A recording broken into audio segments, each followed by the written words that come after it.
And so, alongside your career in education, do you now also think of yourself as an artist? And if that is a yes, why? That took a long time. So I still think of myself more as a painter. I've found the artist word really difficult, probably coming to it later in life. And it feels sometimes a little bit like I've stepped up too fast, too quickly. But when I was setting up my Instagram site, I had to take artists. There was no other choice. Art wasn't available. And so that started me on the journey to accepting it.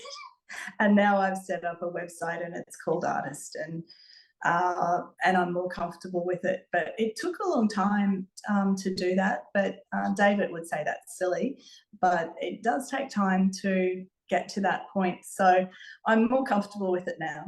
And can you tell me about your creative process, how the work is imagined and how it comes into its full form? So I have to, I think, have a real feel for the piece. And sometimes I do paint on plein air, and sometimes I'll take a photograph, many photographs of a particular scene, and then work from that image. I start thinking about it long before I put the paintbrush onto the canvas.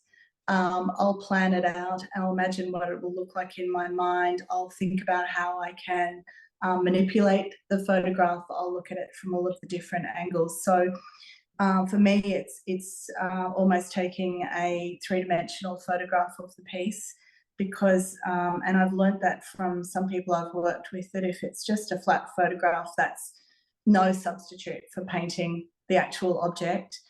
And then very similar to David's work, I'll normally paint from dark to light and then have it appear out of the canvas. And that's the incredibly exciting part for me, when it starts to emerge out of that canvas. And I find that physically incredibly exciting at that point. So that's really how I work. And then I put in the finer details later on, and I'll normally add the light later. And having watched David do that so many times in the extraordinary way that he does it, I don't know that any of us will ever get to that standard where he just produces this extraordinary, almost curtain of light that really hits you.